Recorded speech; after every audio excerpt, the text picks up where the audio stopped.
The way forward is through. The steps you need to take are simple, but it's not easy. It's difficult. Once you start to build who you are supposed to be in your head, you unconsciously start to work towards it.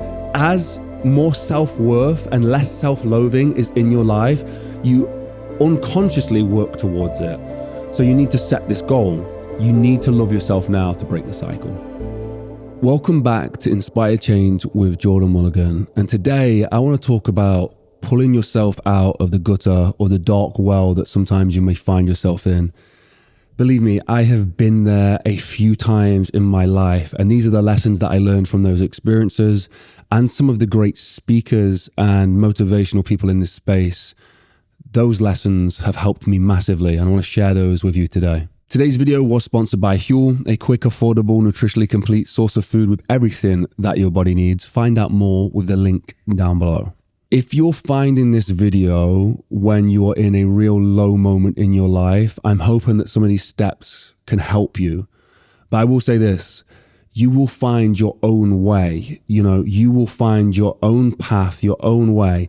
These are just some of the principles and guidelines that I used through experiencing the dark well, the low moment, the rock bottom of my life. And then also the things that I've learned from some of my peers in the space, some of the best philosophers and modern day philosophers that I have used to help me pick me up from that situation. So inevitably in life, there's going to be these difficult moments, and those low moments, those dark wells and rock bottoms are experienced pretty much by everybody. But if you're watching this video, you might be there right now, or you might have experienced this in the past and you want to prepare for it. But what I'm here to tell you is, firstly, that is not a thing that you are solely feeling. Other people around the world right now, even some of your close friends and loved ones, will also be feeling this despair. What is the dark well or the rock bottom moment? It's, it could be losing a partner, losing a loved one, battling addiction, losing a job. It could happen slowly over time, but usually what causes this thing is a feeling like you have no options. There is no way out for your life now that this thing has happened, or now that I am under control of this thing, where it's an addiction or, your life has slowly headed this way. You get to a point where you feel there is no other options. I have no choice, no free will. And this is it now. And this is the way I'm going to feel for the rest of my life. And you need to mentally break that. And the good thing is the steps you need to take are simple, but it's not easy. It's difficult. It's very difficult to get out of this situation. Is painful. It's going to be hard. And sometimes it's better to try and numb yourself off and forget that this is all happening, and we can just live a mundane, numbed life, and we hide from the pain in the bottom of this well. But that is not the way forward. The way forward is through. So for me, I've experienced this moment a few times in my life. And something that I mention quite a lot and talk about quite a lot is losing Jacob. And that was my rock bottom. It was my well that I was in, and I couldn't see any other way out. And I was in this depth of pain. The interesting thing about that is I think a lot of people can wrap their head around that situation, but sometimes maybe not connect with it because you've not experienced it, or it's a sharp pain. And a lot of the time when we're in these deep wells and we have this despair, sometimes we just kind of slowly trickle in there. So I want to talk to you about the other dark well that I find myself in, and that was under absolutely trashing my body. It was caused by the pain of Jacob, but I reached this other deep well of food addiction and not exercising and no self-worth whatsoever. And I think this is probably a better foundation to talk to you some of the lessons that I found and some of the steps that I took to get out of that situation. And it applies to everything, and it's the exact same stuff I used to get out of the situation with Jacob. And the first one is you need to stop the self-hate and self-loathing and negative self-talk. The first step when you are inside the bottom of this well and you are at rock bottom, guess what? You are alone. It doesn't matter how many people you have around you, how many people are willing to help you, you need to be able to help yourself at the start. It's the most important thing, because all this help can come from other people, but for it to be sustained and for you to keep working forward with it, you need to be wanting and willing to help yourself. So if you are your worst enemy by hating yourself with negative self-talk and feeling like low self-esteem and negative self-image, how on earth can you get better? How on earth can you work out of this well? How on earth can you even accept help when you are hating yourself? So the first thing that you need to do is stop the negative self-talk. Now that's easy to say. It's easy to say.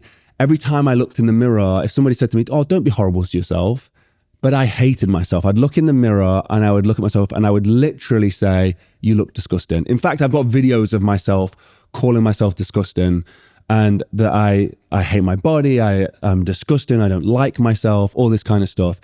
And it was the same thing with the loss of Jacob. It was the exact same thing. I hated myself. I felt so bad that I couldn't protect him, and I absolutely hated myself for that. But I couldn't just stop talking negatively about myself. Luckily, I found some steps from Jordan Peterson. And, some people have their thoughts on Jordan Peterson, but this book has helped so many people in this situation. And his book helped me in a massive way. And it's simple steps. So we're going to dive into that a little bit, and some of the steps I took, and also some other teachers that I used along the way to get out of this. So one of the steps in Jordan Peterson's book is called Make Your Bed. And I didn't really understand how that would apply to my life. And I wanted to say this right now as well. I don't always right now make my bed. Sometimes if I'm busy and I run out the house, the bed's left and I have a great day. It's fine.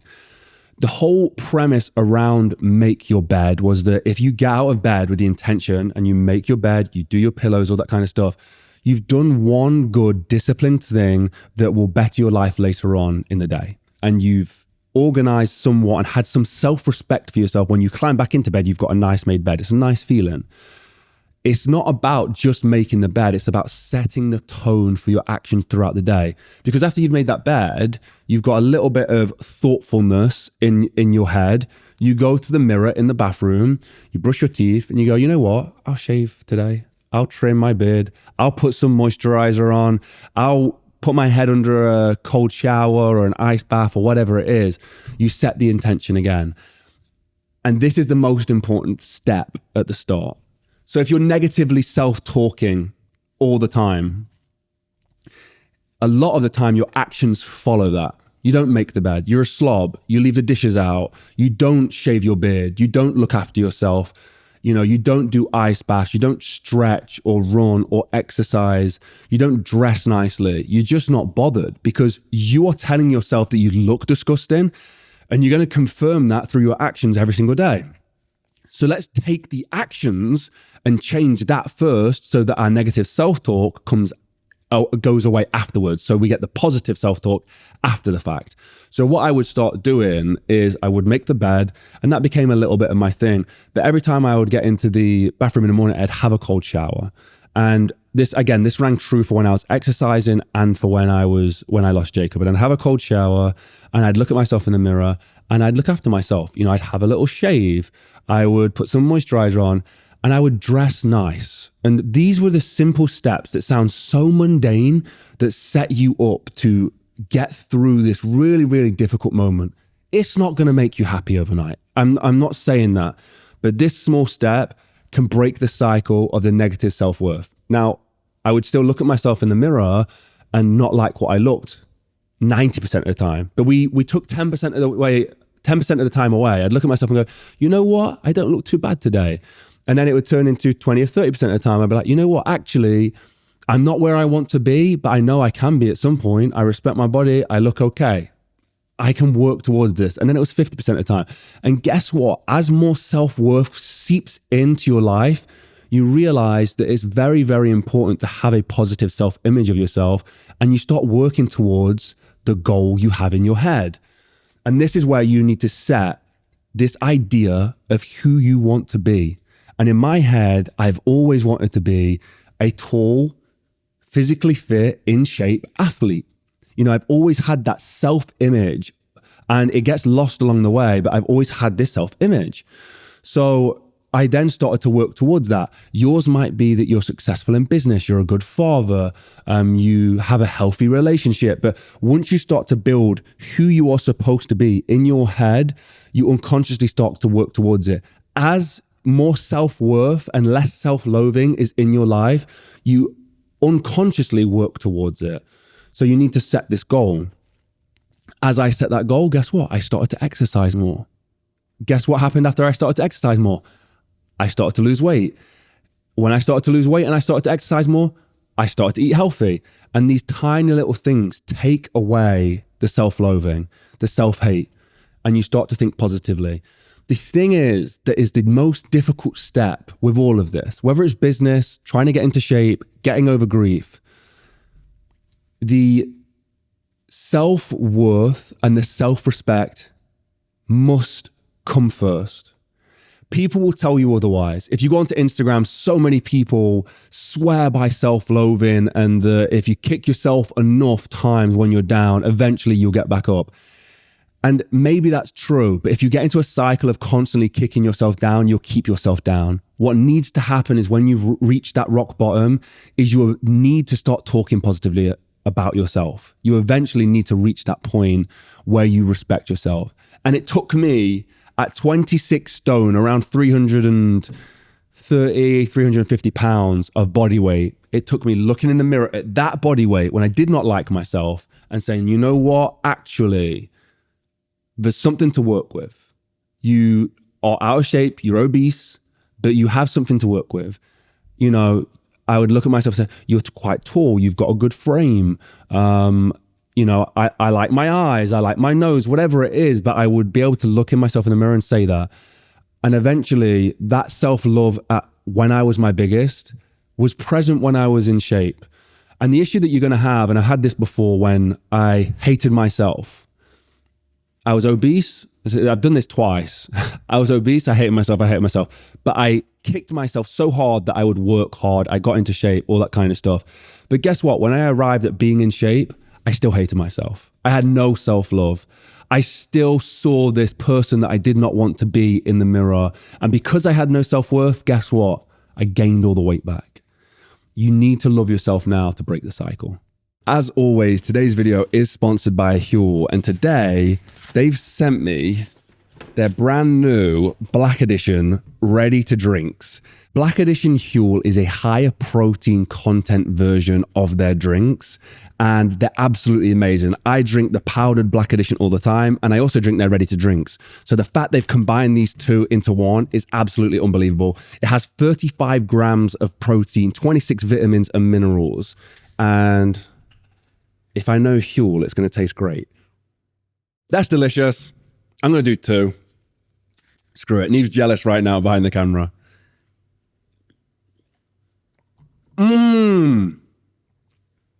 Whoa. That tastes like a chocolate brownie. That's incredible. 35 grams of protein, all 26 essential vitamins and minerals, 7 grams of dietary fiber, slow release carbs, omega-3 and 6. Honestly, this stuff is incredible. But the reason that Huel Black Edition Ready to Drink is so good, if you're training, if you're busy, if you're on the go, this has everything that the standard Huel has, but more protein. It has a higher protein content. And for me, when I'm trying to build muscle out here, especially as a plant-based athlete, this stuff is my go-to. And I want to say, this is by far the best tasting Huel. I'm not kidding. This is the best one. Thank you to Huel. If you want to find out more, go to the link in the description. Make these a part of your life. Honestly, they're incredible. Let's dive back into the video. Once all these steps are in place, you will slowly but surely creep out of the dark well. You know, for me, I want to go back to the grief element of it. Is that was self-love. It was not kicking myself down. What good is beating myself up when I've lost somebody? For yourself, you know, if maybe you've lost someone in a relationship, what good is beating yourself up? It's not going to do anything. It's not going to bring people back. What you need to do is focus on yourself and have that self-worth, that self-love, that if you reached a situation again where you felt that you was getting into this dark well, I promise you, Once you've climbed out once, the next time you're there, it'll be very short-lived. Your brain will instinctively remind you that you've been here before, it is a passing and fleeting thing, and you will get out of it. And just having the knowledge of that is enough to keep you from sitting in that rock bottom moment for a long period of time. Because that's the worst thing about it all. When it happens to you the first time, you think this is it. You think that I can't possibly live outside of this moment. And some of you might be feeling that now. And what you want to do is have someone to tell you it's all going to be okay. At some point in your life, it's all going to be okay. And, you know, I can tell you that till I'm blue in the face. I can tell you it is going to be okay. And I'm actually telling you right now, it is going to be okay. But you won't believe me. Not fully, not truthfully. It's like people with money, you know, they say, you know, people say everyone says money can't buy you happiness, but everyone wants to find out for themselves. And that's the truth of it. I can tell you right now, you are going to be okay, but you're not going to believe me until you're okay. So right now, what you have to do is take these steps to get out of that dark place. And the reason you're not going to sit there and bury it, and you're going to sit there and pretend like this isn't happening. And the reason I think that you should work through these emotions and work through these feelings to get yourself out of that trapped feeling is because at some point it will happen again. And if you've armed yourself with the ability to be able to climb out of that place, when it comes back around again, you will move so fast through it in such a healthy way that it'll be better. You'll be better for it. Your life will be better for it. And you'll realize that you're not trapped. This is part of life. Life can be cruel. Life can be difficult, but you're not trapped. You have options and you can live happy again. And I think that's the last thing I want to leave you with, because you will get out of it. But once you are out of it, when it's a very difficult situation, there will be guilt. And for me, with Jacob especially, there was guilt. And that's a tough thing to deal with too. You know, the guilt of being happy again, the guilt of being okay again. But something that took me around 7 years to learn is that being in pain and trying to induce pain around that situation for me, my son, is not a sign of respect for my son. It does not bring him back. It does not show him how much I love him. What would show him how much I loved my son is by being happy, is by living with this energy of love. Sitting there and crying for 7 years is not showing him how much I love him. In fact, it's quite the opposite. In some ways, it's disrespectful. He would want you to move on. He would want you to make sure that you're living happy and prosperously and with having fun and joy. And you should do it in the joy and the love of the people that you've lost, the people who have passed through your life, the difficult situations that have happened, whatever it is. You can be happy again and you don't need to feel guilty about it. I hope that all made sense, guys. That was something that I've been thinking about for a few days, and I'm hoping you're enjoying these videos. Thank you for watching as always. And thank you to Huel for sponsoring the video. If you want to find out more about Huel, head to the link in the description. And I want to say a massive thank you to Brass Monkey. You know, you guys have been supporting us on the videos. Brass Monkey has massively helped support my charity. I'm working towards opening a charity. There's a lot of legislation around it, but I'm working towards opening a charity called the Jacob Mulligan Charity, where all the money and proceeds goes to bereaved parents. No one will be on the payroll, anything like that. It'll be all transparent, but all the proceeds go to bereaved parents to manufacture or to buy headstones for people who have lost their babies through stillbirth at the moment. And then eventually we're going to open that up to parents who have lost their babies and children. But Brass Monkey have donated one of their £24,000 ice baths, and that's £24,000 as in the value of it. It's around just under $30,000, I believe. And if you want to win that, you can head to the link down below, the GoFundMe link. And if you donate £5 and leave your name, there's some other terms and conditions if you want to read through it. But if you do that, you're entered into the draw to win the Brass Monkey ice bath. And you can enter as many times as you want. And like I say, all the proceeds goes to this amazing cause to help people. And I'm going to be running the world's heaviest marathon with 100 kilo to 220 pounds stone on my back. I don't know if I'm going to be able to do it, but that's the whole charity event I'm going to be doing. Find out more later on. Guys, thank you for watching, and I hope you're kind to yourself today. And the messages that I always deliver, sometimes they're harsh, and sometimes that harshness is in that you need to be kind to yourself. And if you're being horrible to yourself and talking to yourself in a negative way, I want to send a message to you to call yourself out on it. You know, it's absolute rubbish to do that to yourself, and you need to be better at being positive to yourself. And I know it's difficult, but you really need to push hard on doing that. Anyway, have a blessed and productive day, and I'll see you in the next video. Be kind to yourself, guys. Peace.